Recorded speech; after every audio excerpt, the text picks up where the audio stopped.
Bismillahirrahmanirrahim. Assalamualaikum warahmatullahi wabarakatuh. Hamdan wa syukrunillah wassalatu wassalam ala Nabi Muhammad amma ba'd. Kaifa halukum? Bagaimana kabarnya anak-anakku sekalian? Semoga kalian sehat dan panjang umur. Amin ya rabbal alamin. Anak-anakku, kembali kita belajar agama pada hari ini. Insyaallah kita akan belajar fikih ibadah. Dan insyaallah pada hari ini kita memasuki bab yang terakhir, yaitu bab yang ke-6 tentang amalan-amalan sunnah di bulan Ramadan. Silakan dibuka buku halaman 53. Anak-anakku, di dalam bulan Ramadan yang insya Allah akan datang beberapa hari lagi, kita dianjurkan oleh Rasulullah SAW untuk memperbanyak amal. Di antara amalan sunnah yang dianjurkan oleh Rasulullah SAW adalah yang pertama, sholat tarawih. Tarawih menurut bahasa, ya, berasal dari bahasa Arab, yaitu roha, yang artinya lega.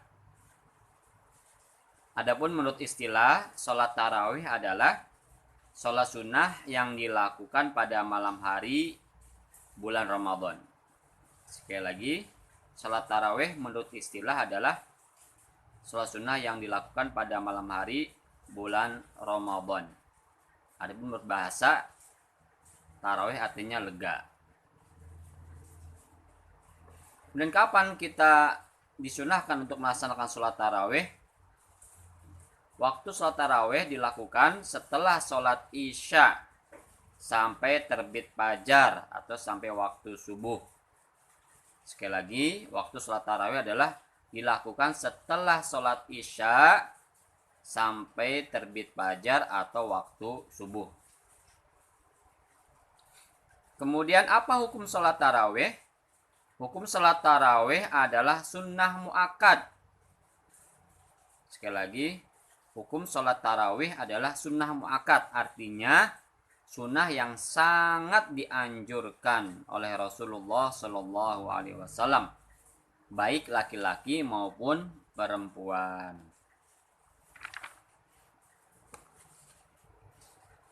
Bahkan Rasulullah SAW mengatakan, barang siapa yang mendirikan sholat sunnah taraweh karena iman dan mengharapkan pahala Allah, niscaya Allah akan mengampuni dosa-dosa yang terdahulu. Jadi pahala sholat taraweh adalah dapat menghapuskan dosa-dosa kita yang terdahulu. Kemudian berapa rakaat jumlah sholat tarawih? Rakaat sholat tarawih ada dua. Pertama, sholat tarawih berjumlah 8 rakaat ditambah witir 3 rakaat menjadi 11 rakaat. Yang kedua, jumlah rakaat sholat tarawih adalah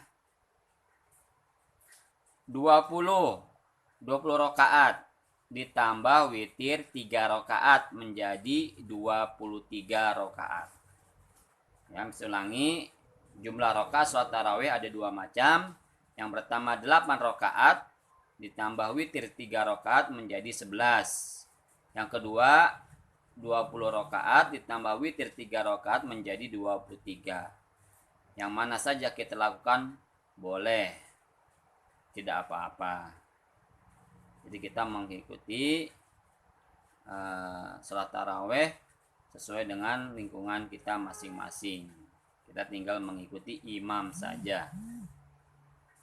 Amalan sunnah yang kedua ketika bulan Ramadan adalah sholat witir. Sholat witir. Witir menurut bahasa artinya ganjil. Ya, witir menurut bahasa artinya ganjil. Adapun menurut istilah, sholat witir adalah sholat sunnah yang rakaatnya ganjil.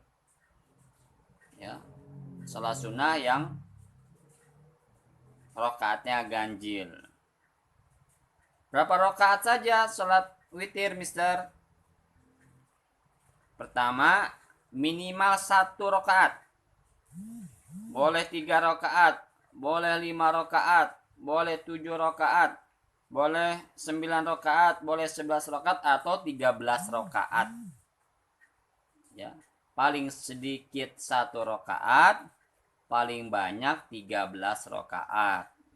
Jadi jumlahnya ganjil, 1 rakaat atau 3 rakaat atau 5 rakaat atau 7 rakaat atau 9 rakaat atau 11 rakaat atau 13 rakaat. Paling sedikit 1 rakaat, paling banyak 13 rakaat. Kapan kita melaksanakan sholat witir? Waktu pelaksanaan sholat witir adalah sesudah melaksanakan sholat isya sampai menjelang terbit fajar.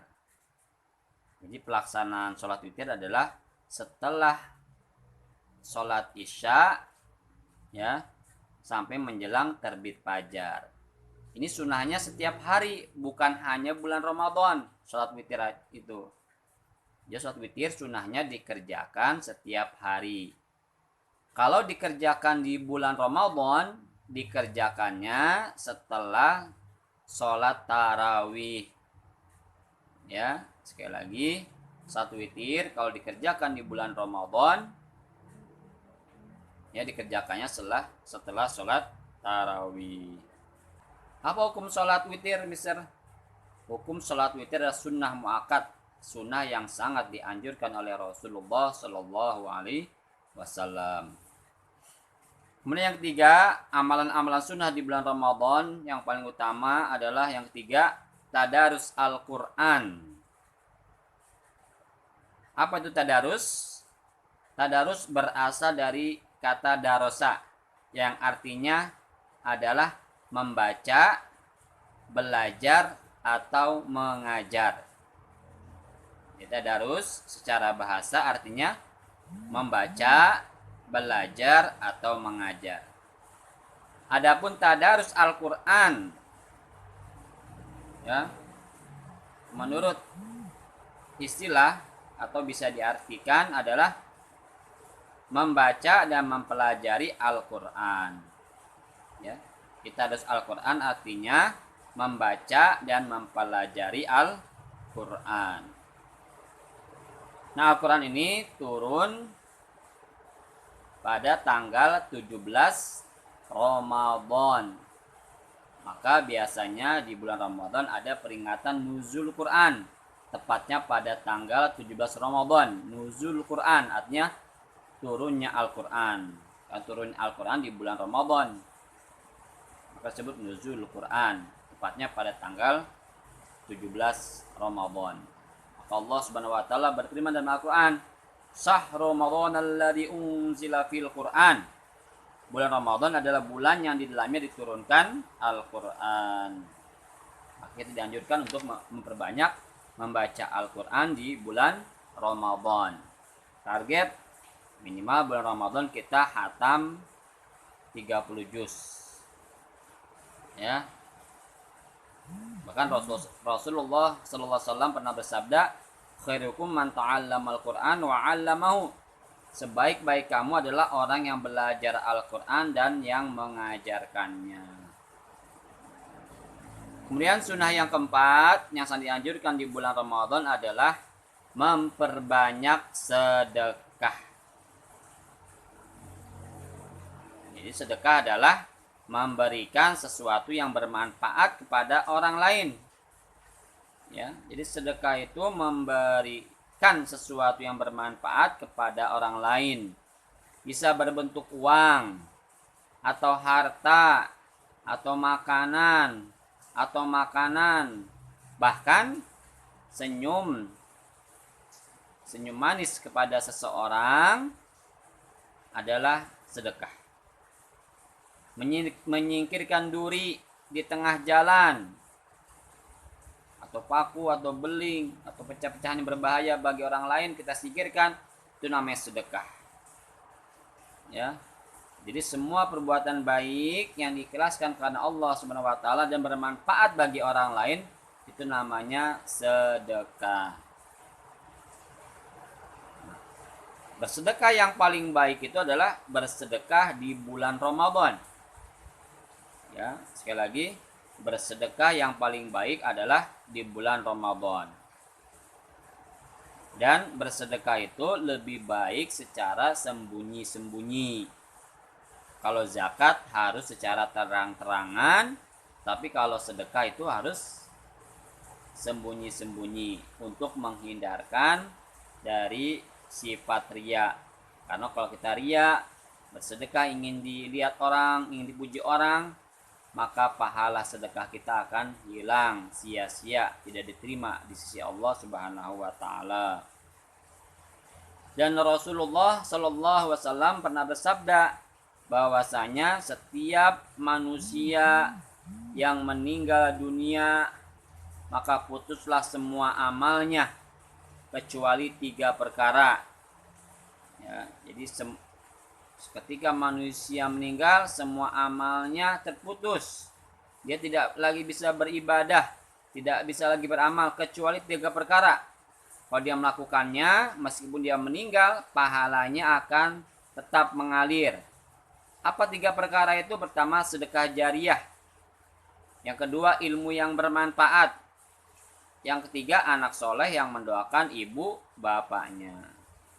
Jadi sedekah jariah, misalnya menyumbang masjid, pembangunan masjid, menyumbang untuk pembangunan pesantren, wakafkan Al-Quran, selama digunakan, kemudian dia sudah meninggal, pahalanya akan mengalir. Ilmu yang bermanfaat, guru yang mengajarkan kebaikan, kemudian diamalkan, maka ketika guru itu meninggal, maka dia tetap mendapatkan pahala. Dan juga anak soleh yang mendoakan ibu bapaknya. Inilah harapan orang tua kalian. Orang tua kalian ingin agar kalian menjadi yang soleh, kemudian mendoakan. Ya, ketika orang tua kita meninggal dan kita mendoakannya, insya Allah, atau kita bukan hanya mendoakan, beramal soleh, maka orang tua yang sudah meninggal akan tetap mendapatkan pahalanya. Anak-anak sekalian, dari 4 amalan sunnah di bulan Ramadan itu tentunya ada manfaat-manfaatnya. Di antara manfaatnya sangat banyak. Di antara manfaatnya pertama, dia akan mendapatkan pahala dari Allah Subhanahu wa taala. Ya. Yang kedua, dia akan menjadi lebih dekat pada Allah Subhanahu wa taala. Kemudian yang ketiga, hatinya bisa lebih tenang. Ya. Kalau dia membaca Al-Qur'an, maka baca Al-Qur'annya akan lebih lancar. Ya. Kalau dia sering sholat tarawih dan sholat witir berjamaah, maka akan menguatkan silaturahim sesama umat Islam. Dan pada tahun ini, karena kita lagi masa COVID-19, pandemi COVID-19, maka kita dianjurkan oleh pemerintah dan juga Majelis Ulama Indonesia untuk melaksanakan sholat tarawih dan witir di rumah saja berjamaah dengan keluarga untuk menghindari virus agar tidak menular. Nah, sekalian, itulah pembelajaran kita pada hari ini, yaitu tentang amalan-amalan sunnah di bulan Ramadan. Ada tugas buat kalian, dibuka halaman 63, mengerjakan tugas ini bab terakhir, kerjakan halaman 63 sampai 64. Ya. Sini ada yang satu, yang pertama pilihan ganda, yang kedua istilah titik-titik, yang ketiga sampai 2 aja, dua bagian. Bagian pertama tentang pilihan ganda, bagian kedua tentang istilah titik-titik. Demikian pembelajaran fikih ibadah pada hari ini. Kurang lebihnya mohon maaf. Billahi taufiq wal hidayah. Wassalamualaikum warahmatullahi wabarakatuh.